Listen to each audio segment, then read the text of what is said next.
Hello friends, this is my new video and this is unit number 4 named as consumer behavior.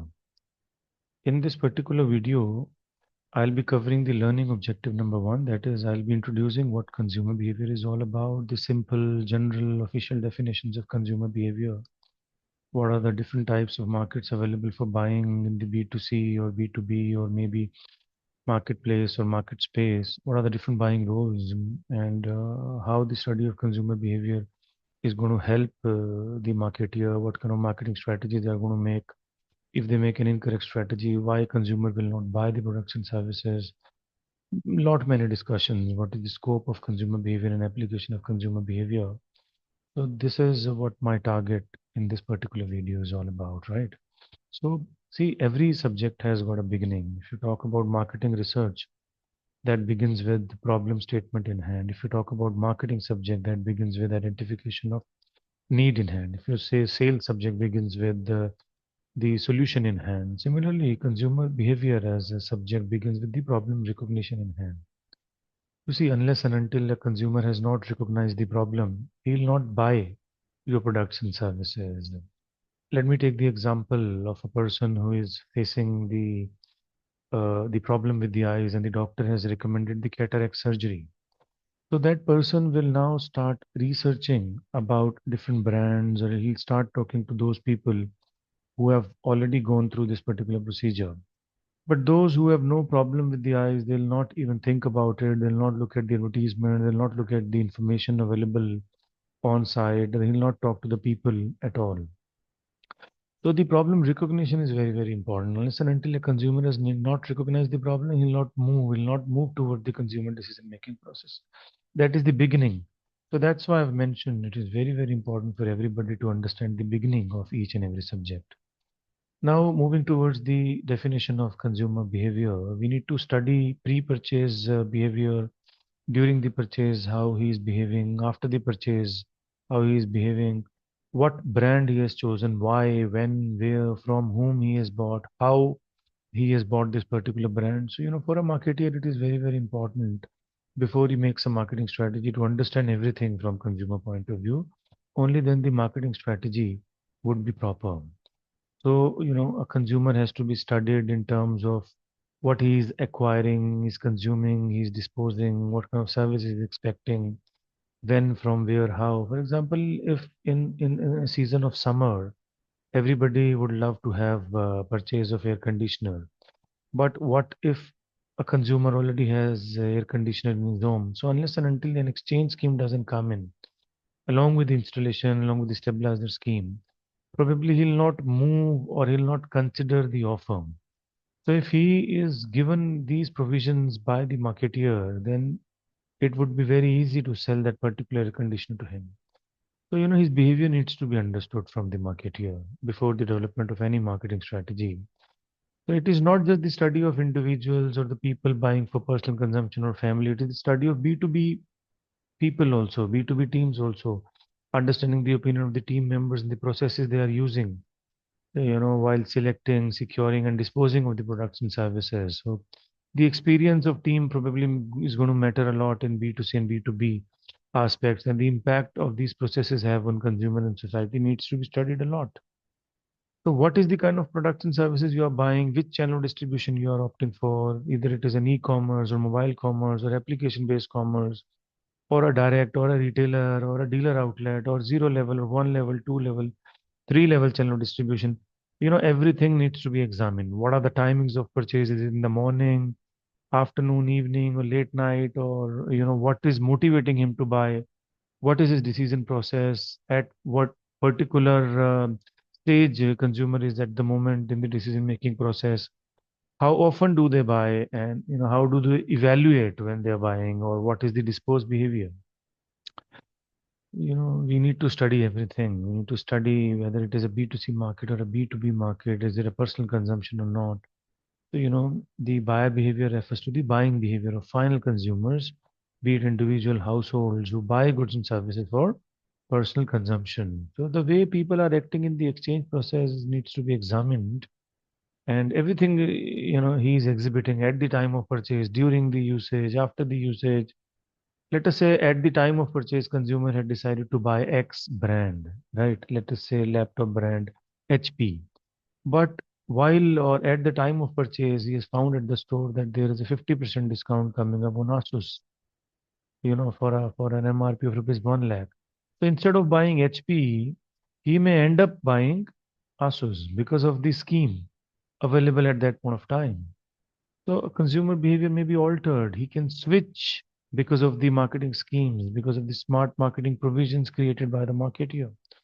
So what I'm trying to tell you is that because of these smart marketeers and the smart schemes and the smart solutions, a consumer behavior can be altered, of course, provided the right education is given to him.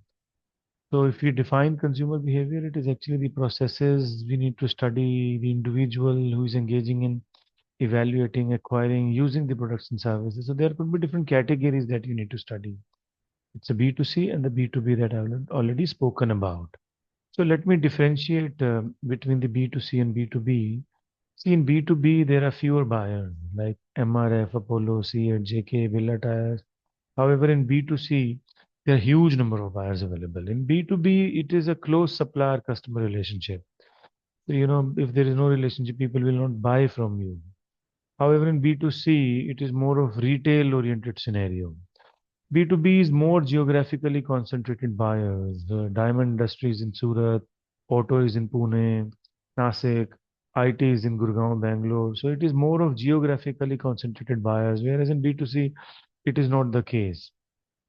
The demand is derived in B2B, but in B2C, it is not derived. It is inelastic in B2B. However, probably in B2C, it's a different story. Professional purchasing happens. We have trained professionals, we follow policies, we follow process. But in B2C, it is more of family, more of influencers, more of the decision taken by husbands and wife together. So that is how things are different. In B2B, there are committees, there are senior teams, there are well-trained professionals. In B2C, it is not the case. In B2B, it is more of direct purchasing from the supplier, whereas in B2C, it is more of indirect buying happens.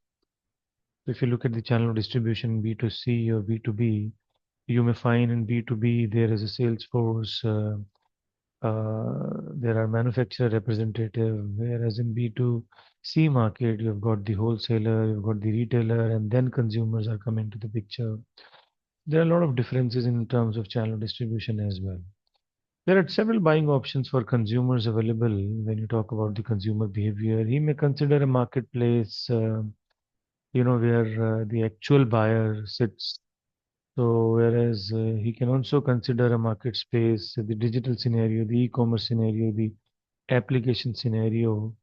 So, a marketeer is actually looking at those consumers who are there in the market, be it in online mode or in offline mode. So, marketing is actually trying to seek the response from the buyer most of the time. So look at the market place wherein you've got Amazon, Myntra, Flipkart being very popular brands. So what consumer does is most of the time they do a little research on Amazon or Myntra or Flipkart and trying to understand the price and the various schemes offered by them. And then he visits a particular dealer store or a retailer store, and if the price matches, then he may end up buying from the physical showroom because of the latest manufacturing date, because of the sealed packet, because of the touch and feel of the concept, because of the sales professional available with the consumer and acting as a consultant, because of the replacement guarantees and warranties at a particular place. So, it depends. What is the kind of deal he's getting most of the time? So, a consumer behavior gets altered.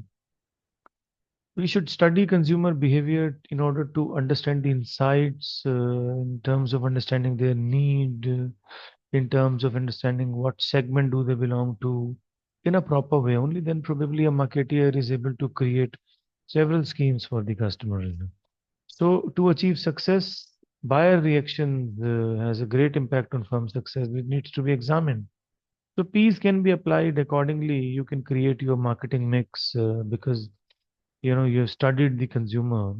So you need to analyze what, where, why, when, how, everything, and then you create your marketing uh, strategy. So what is the scope of consumer behavior? See, if you study consumer behavior well, it is really helping the organization to improve on their marketing strategies because now they have understood their thinking pattern, their psychology, their motivation, their learning. Now, we have studied what is the influence of the environment. Maybe culture is influencing consumer, family is influencing consumer, media is influencing consumer. So we need to study the behavior that they are trying to exhibit while shopping or making other marketing decisions. So for a marketer, it's very, very important to study everything. We will study the how the information is influencing the consumers. So we will give the informations accordingly. How consumer motivation and decision strategies differ from different products of interests.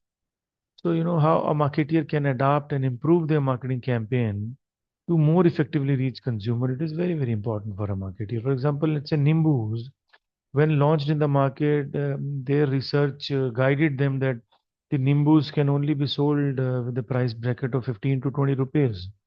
So the marketeer came up with a line extension strategy and they started offering a smaller unit product so that the consumer at least try for it. Similarly, Maruti come up with various multiple brands for multiple segments in the market with multiple product price place promotion schemes. So, apart from understanding the scope of consumer behavior, we also need to study there are many applications of studying consumer behavior. The first application is that we are able to produce a marketing strategy accordingly. We are able to understand the public policies designed towards consumers. What is the impact of social marketing? So, studying consumer behavior makes us more informed, help us in studying or applying those concepts better with respect to the consumers. When a consumer is buying, there are various roles that we can observe in the consumer decision-making process. The one role could be the initiator, the other role could be the influencer, the third role could be the decider, then there could be buyer, and there could be users. So, these could be different parties. So we need to understand who is the initiator because then while bringing our ad campaigning, we'll bring in those initiator, we'll those bring in those influencers so that the actual buyer gets convinced, gets motivated because he's able to see those celebrities, those endorsers in the campaigning. So an initiator could be parent, who suggests the idea of buying. So probably in our ad campaigning, we will have parents who are suggesting those diapers actually to the different consumers who will ultimately buy. Influencer is somebody who will advise and influence the decision. It could be a friend, it could be teacher for a particular book. So, decider is somebody who is finally, you know, based upon several campaigning and information, making a decision with respect to which brand needs to be buy. For example, a father may decide to buy an HP brand for a son because of his experience that is very satisfactory when he bought HP and consumed it for 5 years. So he'll decide when to buy, what to buy, how to buy, where to buy, which salesman could be more beneficial, which outlet could be better. So, he's the decider. So buyer could be different. Buyer is somebody who's actually going to the market and buying based upon the influence he has got. So a buyer could be a mother because a father is in the office and most of the time he's not able to go. So he'll ask the mother to go in the market and buy for son. And a user could be the son then who actually consuming the product and service or a daughter. So, in the field of consumer behavior, there are several roles that a marketer needs to understand, as I've already mentioned. These different roles individuals are playing in the buying process really crucial for a marketer to design their ad campaign, to select their endorsers, to make a deal with the influencers. So not every purchase decision is made by a single person, and even when it is, the person may perform several roles. So you know, these roles vary depending on the nature of the product, complexity of the buying process, and the social or cultural context. So therefore, identifying such roles is helping marketeers to design several strategies that are appealing to the key influencer in the decision-making process. As I've already mentioned, there are five roles, and these roles can be played by the same individuals or among multiple people. So let us explore more about these roles. So the initiator is the suggestion builder, who think of the idea. For example, in a family, a child may initiate the purchase of a new video game. So the initiator triggers the buying process basically. So the influencer is the individual whose opinion matters a lot. So these influencers can be friends, relatives, celebrities, online reviewers, social media personalities. Because in today's digital world, these influencers, they have lots of followers. They have followers in lakhs or crores. They, for one post, they are earning a decent chunk of money. And these Gen Zs are high level of influencers in the market. For example, a teenager may be influenced by a favorite YouTuber only when choosing a smartphone. So decider is the person who is buying and paying the money. So in some cases, decider may be the same as the initiator or as the influencer. But in many situations, this initiator or influencer, they are different people, right? So as I've already mentioned, so the buyer is the person who is paying.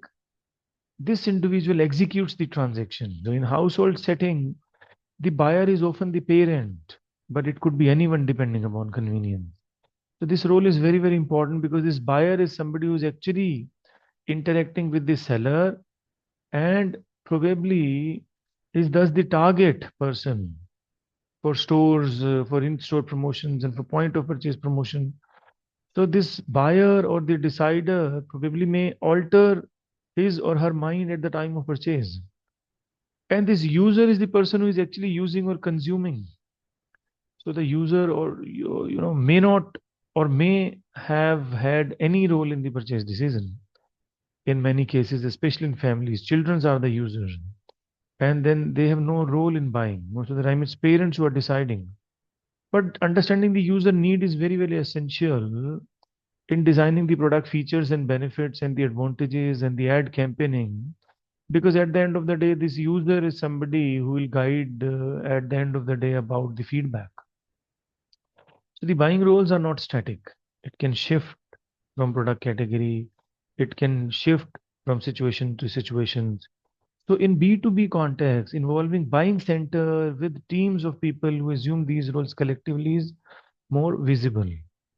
So finally, I would say understanding these buying roles are really helping marketeers, segmenting their target audience more effectively, developing appropriate communication strategies, delivering value, achieving satisfaction, achieving nice feedback in the buying process. So, successful marketing takes into account not just who buys, but rather who influences, who decides, who uses the product. So, in a nutshell, they try to capture everybody. They try to understand all the roles. So that thus mapping these roles is really fundamental to create customer-centric marketing strategies.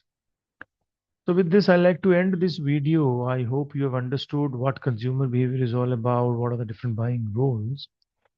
So this video covers the learning objective number 1 of Unit 4 called consumer behavior. With this, I'd like to end this video and thank you all once again.